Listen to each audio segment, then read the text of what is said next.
가져와서 예수님을 거의 부처님이랑 거의 동등한 반열에 놓고 보시는 것 같아요. 공부하는 거든요.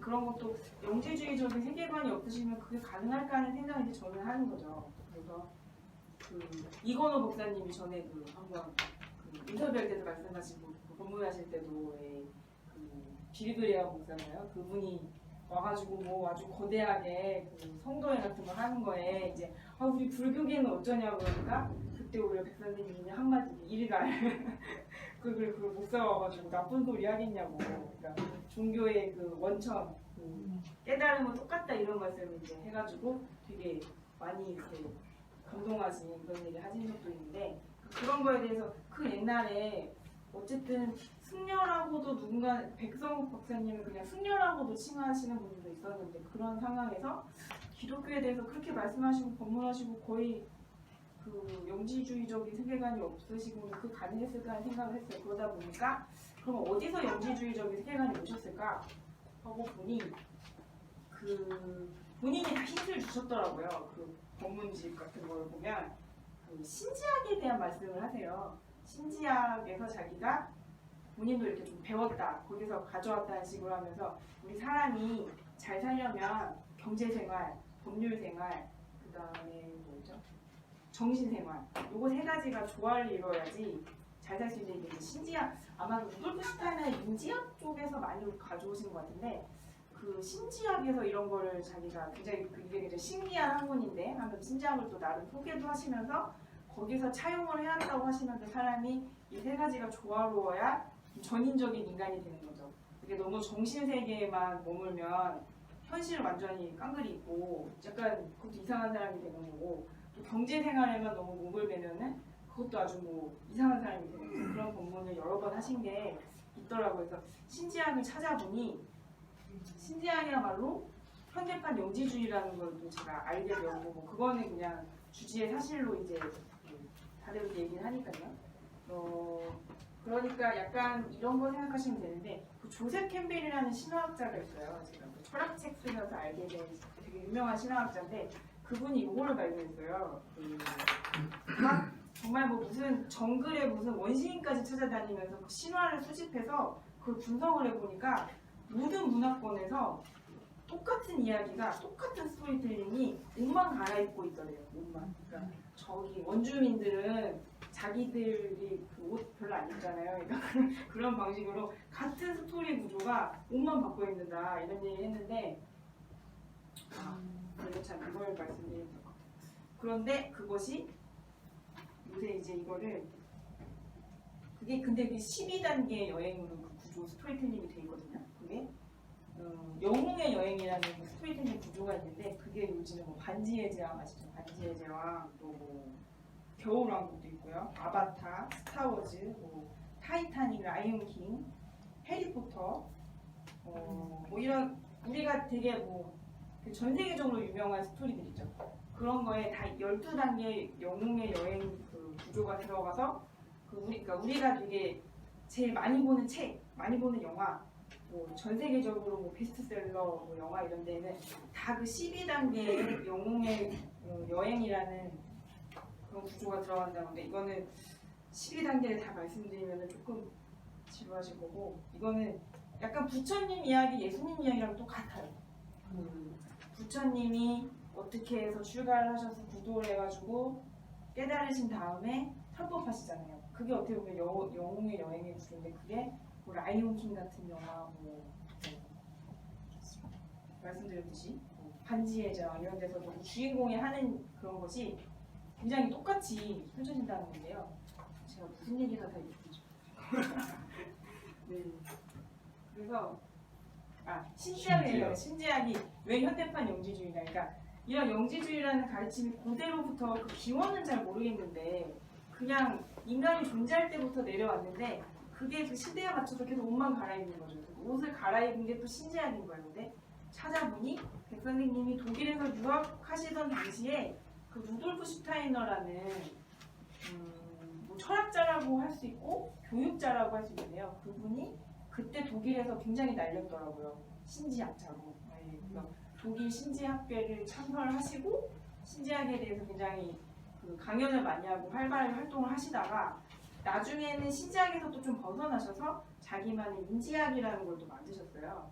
그래서 그분의 영향을 저는 좀 받으셨다고 보거든요. 왜냐하면 본인의 저서에서 분명히 그걸 밝히고 계시거든요. 그래서 그 영향을 받았다고 본인이 또 말씀을 하셨고 하니까 그러면 분명히 영지주의, 그러면 영지주의적인 세계관은 또 어디서 얻으셨을까를 보면 그 양력에, 선생님 양력에 보면은 그 천주교 의식 연구도 하셨고 그런 천주교적인 독일에 또 그런 성당도 많죠. 유럽은 어쨌든 그 성당 문화고 그런 유적도 많고 그런 자료가 많잖아요. 그래서 그런 천주교 의식 연구하고 그런 걸 많이 하셨더라고요. 히라버도 하셨나요? 히라버 연구도 하시고 그러면 아마 저는 영지주의를 만나셨다고 보거든요. 그게 그 카톨릭도 지금 와서 이제 변질이 많이 된 거죠. 그래서 그렇지만 카톨릭 수사나 뭐 신부님이나 연구자 중에서 굉장히 유명한 영지주의자들이 또 꽤 있거든요. 근데 카톨릭에서 이제 그 사람들 인정을 안 하지만은 그런 거를 가진 사람들이 많은데 그걸 아마 선생님이 접하셨을 것 같고 그게 이제 영지주의가 현대판으로 옷을 갈아입은 신지학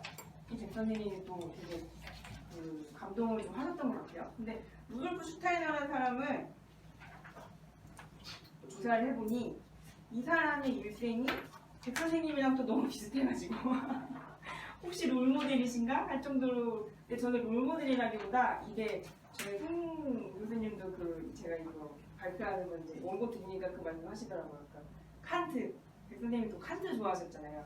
칸트랑 공자가 되게 일치해요. 그 말하는 게 뭐 네 의지의 경륜이 뭐죠?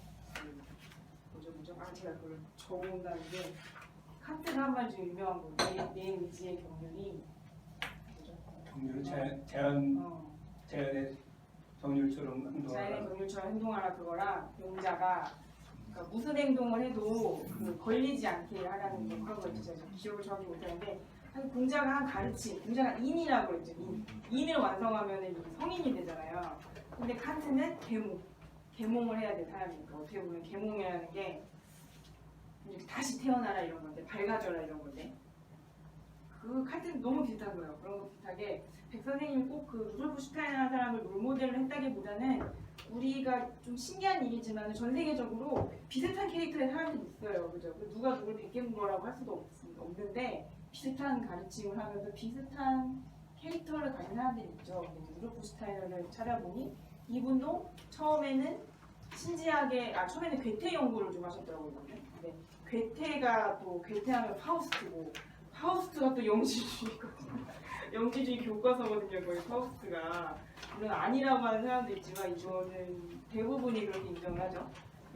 괴테 연구를 많이 하다가 신지학을 만나서 블라바츠키 여사라는 사람이 이제 신지학을 창립을 했는데 그분은 약간 평가가 좀 엇갈리는 사람이니까 막 폄훼하는 쪽에서는 영매다, 막 무당이다 이런 식으로 말하고 높게 보는 쪽에서는 이제 티베트 그 불교랑 이렇게 접목시켜가지고 영지주의에 더 접목을 시켜서 그 영지주의가 조금 더 현대 사람한테 좀 와닿기 좋게 좀 이렇게 많이 발전시키고 또 그게 뻗어나가서 뭐 스리랑카 불교 이런 것도 부흥시키고 하여튼 여러 가지 역할을 하신 분인데 어쨌든 이 블라바츠키 여사에 대해서 루돌프 슈타이너라는 이 백 선생님과 매우 비슷한 캐릭터를 가진 이 사람은 처음에는 굉장히 서로 호응을 했지만은 나중에는 거기서 좀 벗어나야 된다고 생각을 한 것 같아요. 왜냐하면 제가 볼 때 이 블라바츠키 여사라는 분은 영적인 세계에 너무 빠져있는 분이거든요. 영적인 거, 뭐 법률적인 거, 경제 이렇게 조화를 이뤄야 되는데 어떤 사람이 영적인 데만 빠지면 현실이 그래서 이 블라바츠키 여사가 말년이 좀 안 좋으시거든요. 좀 약간 이렇게 좀 안 좋게 되셨어요. 한때 이렇게 활동을 잘 하다가 신지학이라는 게 이제 우리들한테는 많이 잊혀졌는데 결국 신지학이 뉴에이지 사조가 돼서 거기서부터 음악도 나오고 여러 가지 출판물부터 뭐 우리나라 지금 현대 문화 예술 이런 예술계가 뉴에이지 영향을 거의 바탕에 깔고 있으니까요. 굉장히 또 근간이 된 건데 그래서 어쨌든 이 루돌프 슈타이너라는 사람의 특징이 뭐냐면 그 백 선생님 비슷한데 백 선생님이 동국대학을 이제 종합대학을 만드셨잖아요. 그런 대학을 하나 제대로 우리나라에 좀 제대로 된 대학 만드는 거 그 비슷하게 루돌프 슈타이너도 자유과학대학인가 하는 그런 걸 설립을 해서 뭐 발도르프 교육 많이 들어보셨을까요? 발도르프 교육의 그 슈타이너라는 사람이 이제 인지학 창시하면서 약간 대학 교육 같은 거기도 한데 정신과학이랑 또 현실 생활을 좀 이렇게 조화시키려고 했던 노력인 것 같아요. 저도 이제 거기에 대해서 뭐 제대로 연구를 한 건 아니고 좀 피상적으로 알고 있는데 그리고 또 비슷한 점이 하나가 더 있었어요. 뭐 다른 비슷한 점도 있겠지만은 이 슈타인이라는 사람이 예술에 되게 조예가 깊은데 그 드라마, 공연 뭐 이런 걸 너무 좋아해서 본인이 이렇게 공연에 이렇게 쓰기도 하고 뭐 그런 거 공연하는 공연장도 만들고 있는데 백 선생님이 그 장한기 교수님이 이제 인터뷰를 하다가 알게 된 건데 장한기 교수님이 알고 보니까 그 우리나라 뭐 지금은 한류라고 해서 우리나라 드라마 하면은 막 세계에서 알아주고 막 우리나라가 영화도 잘 만들고 뭐 한류가 결국은 다 그런 컨텐츠잖아요. 이야기 잘 풀어내는 그런 건데 전에는 완전히 그런 게 없었고 황무지였는데 장한기 교수님을 시작으로 굉장히 동국대에서 파격적으로 연구를 지금 동국대가 연극영화과가 유명하죠. 그래서 연극영화과를 창설을 하고 그때는 막 그런 연극하는 사람이 진짜 단단하라고 그러고 무시를 하지 그걸 막 교수를 만들고 막 연극영화과를 만들고 그런 거 아마 지금이랑 완전 좀 달랐던 걸로 알거든요. 되게 천대했던 걸로 아는데 백 선생님이 그걸 완전 반대로 하셨었거든요. 그때. 근데 슈타이너가 딱 그런 사람이더라고요. 근데 보니까 그런 점도 일치하고 또 참 그 장학기 교수님 그 인터뷰를 해보니까 그 말씀도 하시는데 그 서울 드라마 센터인가요? 그래서 그거 건립을 한 것도 그 이승만 박사랑 이제 친하셨으니까 그 건의를 해서 그 건립 서울 예술대학이죠. 지금 이제 그런 게 서울예술대학교 뭐 이런 데로 많이 넘어갔는데 처음에 시작하고 그 바탕 깔아준 게 다 백 박사님이랑 그 장학 교수님이랑 되게 노력을 하셨더라고요. 그분들이 없었다면 어느 날 한류가 있었을까 싶을 정도로 그걸 완전 천대받던 사람들을 완전 벽을 올려가지고 제대로 활동할 수 있게 그런 거 해주셨는데 그래서 이제 그런 것도 좀 찾아봤어요. 근데 이분들이 그러면 왜 드라마, 영화 이런 거 왜 좋아하신 거지? 슈타이너라는 사람도 그러니까 정신과학이랑 현실 세계가 이제 조화를 이뤄야 되고 그거를 잘하시는 그 공통점을 가진 두 분인데 두 분이 왜 그 예술 영화 왜 좋아했지를 생각을 해보면 그런 비유를 많이 하잖아요. 인생이 연극이다. 우리 인생이 그냥 영화 같은 거다. 너는 배우고 그러니까는 네 이런 거에 집착하지 말고 살아라 이런 얘기를 그냥 우리가 이렇게 진지하게 와닿진 않지만 비유로 많이 쓰는데 약간 그런 느낌이 많이 들더라고요. 그게 왜냐면 우리가 이제 불교에서 하다 보면 이렇게 공부를 하면 뭐 연기설이 있고 그다음에 재범무화라고 그러고 나라는 게 어떤 허상처럼 존재하는 거 나라는 실제가 없고 이게 다 그러니까 뭐 이런 거죠. 너는 또 다른 나다. 그러니까 내가 보고 있는 현실이 나랑 다른 어떤 분별이 있는 게 아니라 다 나의 모습을 보고 있다고 이렇게 불교에서 나오잖아요. 근데 연극이나 드라마나 영화를 보는 게 딱 그런 경험을 준다고 하더라고요. 그래서 뭐 예를 들어서 마담 보바리 부인이다 이런 작품이 있다고 하면 그런 연극을 누가 한번 봄으로써 마담 보바리 부인이 뭐냐면 어떤 가정주부인데 너무 결혼 생활이 막 재미없어서 바람 펴가지고 바람 피다가 사치를 너무 부려가지고 빚을 많이 져서 자살한 여자의 이야기가 마담 보바리 부인으로 탄생을 한 거잖아요. 그러면 아니 결혼해가지고 결혼 생활이 괜히 재미없다 그래가지고 사치해가지고 뭐 바람 피고 자살한 여자를 우리가 동정을 하거나 걔를 뭐 걔한테 어떤 걔를 나라고 느끼진 않잖아요. 그죠? 그건 그런 이상한 여자가 있는 거죠. 근데 마담 보바리 부인이라는 작품으로 탄생을 하면 그걸 보면서 우리가 운단 말이에요. 그 사람한테 공감을 하고 아 저런 사연이 있었구나. 저 사람은 나랑 별개인 사람이 아니라 나도 그럴 수 있겠다. 저 입장에 가면 이제 이런 게 영화나 연극의 어떤 효용이라고 하거든요. 근데 이제 그래서 우리가 비극을 자꾸 보고 비극이 왜 항상 이제 그 높은 이치에 있잖아요. 비극을 해석하고 뭐 이런 거 공연하고 이런 거에서 우리가 또 뭐 카타르시스를 느끼고 근데 이런 건데 백 선생님이나 이런 슈타인하는 사람도 그런 부분에서 이제 그런 걸로 가르침을 줄 수 있는 거죠. 그래서 그런 쪽을 이렇게 융성시키는데 되게 노력하신 거 아닌가 이런 생각을 좀 했고요. 그래서 그 백 선생님이랑 슈타이너는 좀 비교 연구를 해보면 어떨까 하는 생각을 좀 많이 하게 됐어요. 제가 분명히 여자인데요. 제가 여자인 걸 알려면 남자가 있어야 돼요. 그죠? 남자가 없으면 제가 여자인 걸 알 수가 없어요. 뭐가 독립적으로 있는 개체는 그죠? 그 독립적인 거는 비교를 해보지 않으면 알 수가 없잖아요. 그래서 백 선생님과 좀 비슷한 본인이 이제 그 책에서도 많이 밝히셨죠. 그 슈타이너에 대한 얘기를 하시기도 했고 제가 봤을 때 그 일생이 좀 비슷하고요. 근데 또 이 루돌프 슈타이너라는 사람은 비슷한 게 아니라 벤자민 프랭클린이죠. 뭐 미국 건국의 아버지라고 하는데 대통령은 아니었죠. 미국 사람들의 어떤 건국 정신이 이제 벤자민 프랭클린에서 다 나왔기 때문에 이제 대통령 이상의 어떤 정신적인 지주, 건국의 아버지 말이었는데 백 선생님이 벤자민 프랭클린도 굉장히 활용을 많이 하시더라고요, 본문에서. 근데 벤자민 프랭클린의 삶이 또 백 선생님이랑 되게 비슷해요. 되게 가난하게 태어나서 자기 한 마음을 이제 그렇게 먹은 거죠. 나는 내 마음으로 뭐든지 할 수 있고 나는 자유롭게 살 것이고 나만 잘 살겠다는 게 아니라 그죠. 미국 건국의 아버지잖아요. 얼마나 많은 사람들을 잘 살게 만든 그런 분이고 근데 평생 본인의 아이덴티티는 나는 인쇄업자다. 그러니까 책 펴내는 그런 거에도 되게 보람을 느끼신 분인 것 같아요. 나는 인쇄업자다 이렇게 하고 살았고 그분도 그 미국 초기에 무슨 장관 지내셨고 백 선생님이랑 되게 비슷하시더라고요.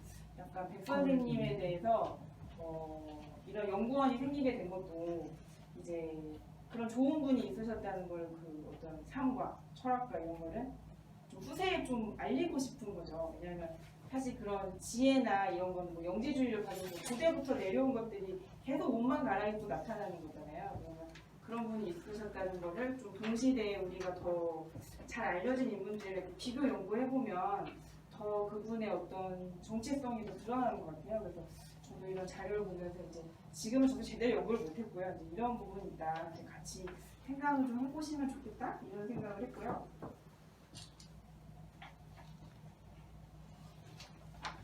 제가 너무 많이 긴가 이제 얼마큼 연구되나요?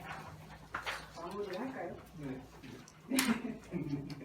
그래서 결국은 영지주의적 관점으로 백 선생님의 그 수행 좀 말하면 한 세 가지가 있죠. 하나는 금강경 독송해라 그거랑 미륵존 열애를 영송하는 거. 미륵가 무슨 생각이 떠오르면 미륵존 열애를 하면서 바쳐라 그거 하셨고 그다음에 모든 생각을 바친다. 원 세우는 거. 저는 이 원 세우는 것도 참 무게 굉장히 특색이 있다고 생각하고 굉장히 차별점이라고 보는데 보통 동양에 깨달으신 분들은 뭐 소원을 이룬다 이런 현실적인 거에 대해서 언급하는 것 자체를 좀 피하시는 거 알죠? 이게 왜냐면 다 무상하잖아요. 이게 나도 없어 뭐 다 환영이야. 근데 무슨 소원을 그런 거에 대해서 아예 언급을 좀 안 하시고 오히려 그런 쪽은 기독교 쪽에서 발전했죠. 그래서 시크릿 아시죠? 시크릿 그 책 보면은 끌어당겨라. 미리 끌어당겼다고 생각하고 그 기분에 젖어 있으면은 이게 미래를 미리 끌어당기는 거죠. 그렇게 하면은 거기에 맞게 현재랑 과거가 세팅돼가지고 따라오니까 뭐든지 네가 원하는 걸 끌어당겨라 하잖아요. 시크릿이 굉장히 지금까지도 시크릿 하는 사람들이 많고 이제 책으로 나와가지고 굉장히 호응을 받았고 그런데 사실 시크릿이 잘 안 된단 말이에요. 현실에서 진짜 해보면은 말은 맞는 말인 것 같은데 그러면 내가 뭐 어떤 큰 집을 원해요. 그럼 그 큰 집에 내가 사는 기분에 젖어가지고 그걸 끌어당기면 그게 나한테 올까? 그런 시크릿을 했을 때 그 실제로 이룬 사람은 별로 없단 말이죠. 근데 그럼 백 박사님의 이런 원세여가지고 소원을 성취해라 이런 거는 그러면 시크릿이랑 뭐가 다르지? 뭐가 다르고 이거는 이루어지는 건가 하는 생각을 좀 하면서 이거를 영지주의적인 관점으로 저는 보니까 이거는 오늘 그 윤근양 이사장님 나오셨으면 제가 직접 더 이렇게 더 할 수 있을 텐데 윤근양 이사장님 인터뷰를 하면서 이제 그 얘기가 나왔어요. 백 선생님이 그 해정 손석재 선생님한테 좀 배우신 것 같기도 하고 좀 이렇게 사사를 좀 받으시고 같이 활동을 하셨잖아요. 그런 시절이 있었고 나중에 이제 백 선생님 독자적으로 또 이렇게 하신 건데 그 원세우고 그런 거에 대해서는 그 해정 손석재 그 이사님이 되게 좋은 말 하셨더라고요. 소원 왜 이렇게 원을 세우냐 뭐 이런 걸 했더니 소원이 그냥 소원이 그 사람이다. 그 사람이 전부다. 소원이라는 이렇게 말씀하시는 거예요. 그리고 한 사람의 영혼이 모두의 영혼이다. 그러니까 원 세워라 이렇게 본문을 하세요. 그리고 다른 본문 하신 걸 보니까 내가 이 무량하고 꽉 찬 무한대로 있는 어떤 우주에 이런 무한대로 있는 이 뭐죠? 정확한 워딩이 지금 생각이 안 나는데 무한대로 있는 무량대법을 너한테 줄 테니까 네가 그걸 받겠느냐 하면서 이제 그런 본문을 많이 하시더라고요. 근데 이게 또 누구랑 비슷하시냐면 이 본문이 대행 스님을 아시나요? 대행 스님? 음. 대행 스님이 거기세요? 대행 스님 너무 똑같은 거예요 이게. 대행 스님이 주인공이라고 하시면서 주인공에다 맞고 다 놓고 그리고 이제 모든 게 이루어지고 다 잘 된다 이제 이런 식으로 그런 부분 많이 하셨잖아요. 근데 이 세종 선구자 선생님이 오히려 더 앞선 분이란 말이에요. 제가 볼 때는 좀 그 시절의 한계가 있잖아요. 그 시대에 여자가 이렇게 나와서 대행 스님은 이제 시절 인연을 조금 더 잘 만나신 거고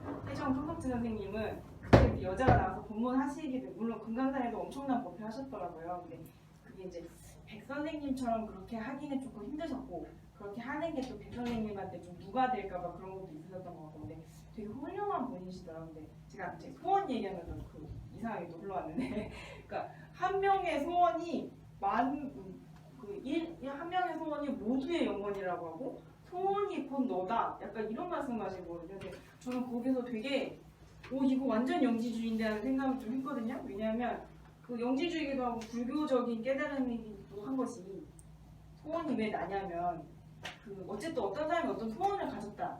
그러면 이게 이 사람한테 되게 결핍돼 있는 거잖아요. 근데 이제 이걸 어떻게 설명을 드리냐면 백 선생님이 칸트도 되게 좋아하셨죠. 근데 칸트가 하는 말이 딱 그거거든요. 예를 들어서 제가 이 방 안에 있잖아요. 근데 칸트의 순수 이성 비판 거기서 하는 얘기는 제가 이 방 안에 있는 게 아니고 방이 제 안에 있는 거예요. 뭔지 아시죠? 이게 우리가 보고 있는 게 모두 시각, 촉각, 미각 이런 게 다 사실은 전기신호, 과학적으로도 전기신호거든요. 전기신호. 그러니까 이 전기신호를 끊는다 그러면 그냥 이 세상은 빛의 파장으로 그러니까 빛의 파장만 있어요. 파장만. 근데 내가 이거를 내 뇌 속에서 내 뇌의 캄캄한 부분에서 전기신호로 바꿔서 이게 아름답다. 이게 달콤하다. 이게 좋다. 이게 편하다. 이건 불편하다. 이렇게 신호가 나오는 거거든요. 그 신호 자체도 사람마다 다르다는 거거든요. 칸트가 순수이성 비판이. 그래서 모든 사람 칸트가 주장하는 것도 과거, 현재, 미래가 없다. 이것도 다 내가 내 안에서 인식하는 거지. 과학적으로도 이렇게 밝혀내는 게 과거, 현재, 미래가 동시에 존재한대요. 식빵 덩어리처럼. 그래서 과거, 현재, 미래에 구분이 없다는 거예요. 그래서 거기서 나온 개념이 이제 평행우주 개념 나오고 아예 세상이 시뮬레이션 우주다. 이게 약간 비디오 게임처럼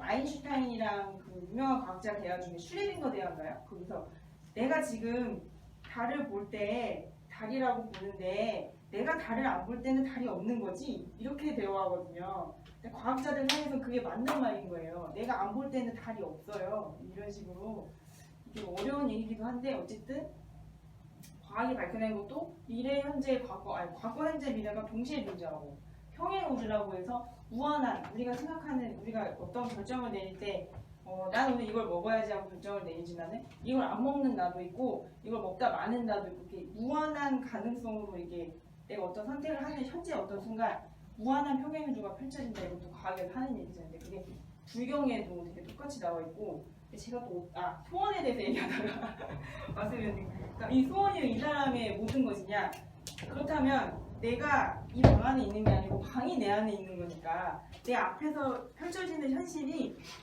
나의 에고는 자꾸 이걸 분리해서 보지만은 다 나인 거예요. 나의 모습을 내가 이렇게 이렇게 펼쳐서 보고 있다고 봐야 되거든요. 이해는 즉각적으로 안 되지만은 나와 남이 구분이 없이 내 안에 있는 걸 꺼내서 이렇게 보고 있는 거예요.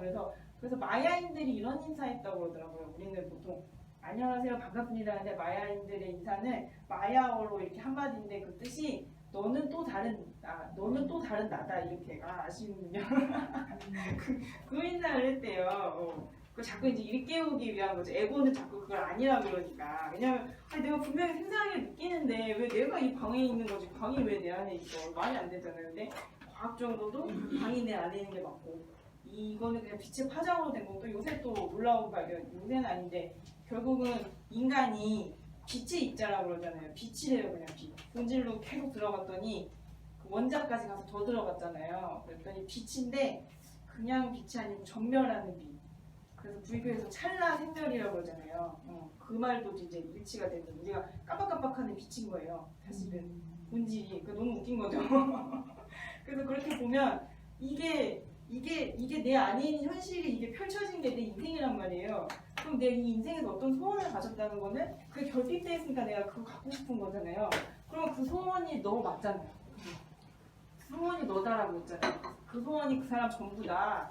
그리고 그 소원이 그 한 사람의 소원이 만연이라고 했나? 모든 사람의 소원이라고 하는 것도 맞는 말인 것이 그러면 불교적으로 봤을 때도 그렇고 과학적으로 봤을 때도 그렇고 이게 설명하기는 어렵지만 나라는 거는 내 육체를 갖고 있기 때문에 내가 에고가 있어가지고 자꾸 나라고 한정 짓는 거지 사실은 그게 영지죠. 사실은 궁극의 실제는 바닷물이죠. 바닷물. 나는 바닷물 한 방울인데 내가 바다인 줄 알고 바다가 맞기는 맞죠.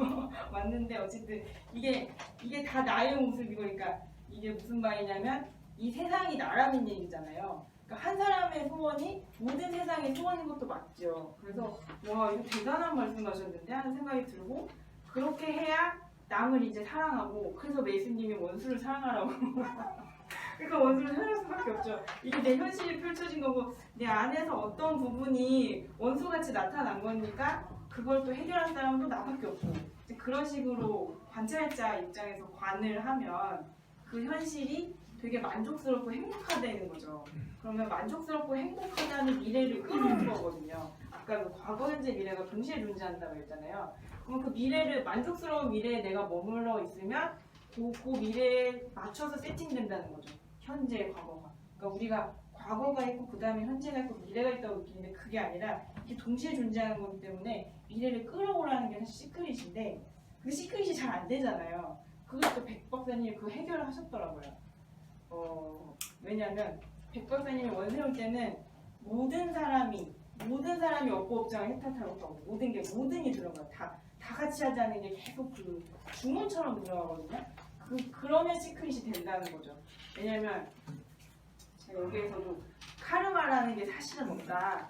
이게 다 우리 관념이라고 그런 얘기를 썼는데 사실 저도 그거를 머리로는 이해하는데 뭐 그렇게 와닿는 말은 아닌데 카르마라는 것도 이거를 한 사람의 업보라고 한다면은 그죠?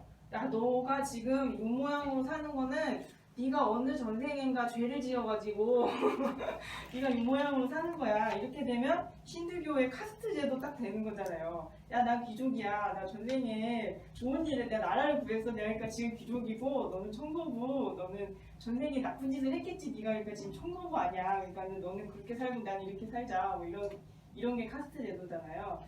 부처님이 그걸 깨신 거잖아요. 그거 자체가 카르마가 없다는 거죠. 그것도 왜냐면 연기니까. 그러니까 어떤 사람이 무슨 예를 들어 진짜 나쁜 짓을 했다고 해도 그게 그 사람 한 사람이 한 게 아니라는 거죠. 이게 다 인드라망이라고 그러잖아요. 여러 사람의 그러니까 어떤 사람이 도둑놈이 됐어요. 근데 도둑놈 장발장 같은 거 보셔도 그 다 인연지어서 어떤 여러 가지 인연이 같이 복합적으로 해서 그 도둑질이 탄생한 거죠. 그래서 한 명한테 책임을 물 수가 없겠죠.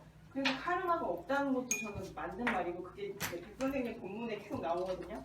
그 한 생각을 돌리면 그게 어떻게 보면 카르마라는 게 전생부터 내가 어떤 관념을 가지고 습을 이제 쌓아온 건데 그 마음을 바꾸라는 얘기를 선생님 본문에도 많이 하시더라고요.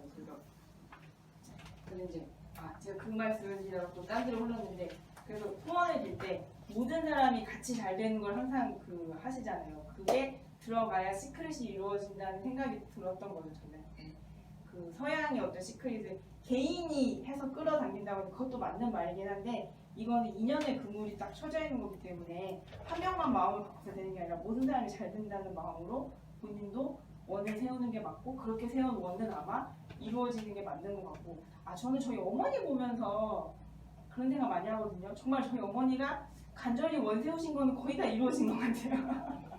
진짜 그거는 진짜 실제죠. 그런데 그건 진짜 이루어지더라고요. 근데 저희 어머니가 그 뜻을 정확히 뭐 이해를 못 하셨을 수도 있지만 어쨌든 그 주문처럼 평생 하신단 말이에요. 그러니까 이게 처음에 의도를 모든 게 마음이 하는 일이니까 이 현실도 내 마음에서 펼쳐지는 거고 그 이제 그런 것도 이제 설명을 하자면은 뭐 제가 설명해서 제대로 못했는데 어쨌든 모든 사람이 그렇게 하자는 게 굉장히 대단한 결심이구나. 그게 어떻게 보면 시크릿 같은 것도 우리가 인기가 있지만 그것보다 한 단계가 높아요. 그리고 실제로 이루어질 가능성이 높다. 진짜 왜냐하면 모든 사람이 그렇게 되기를 바라는 마음, 되게 사랑의 마음, 자비의 마음이죠. 그리고 다 같이 잘 되자 했을 때 진짜 잘 되는 거니까 그런 생각을 해서 제가 너무 주셔 말 많이 네.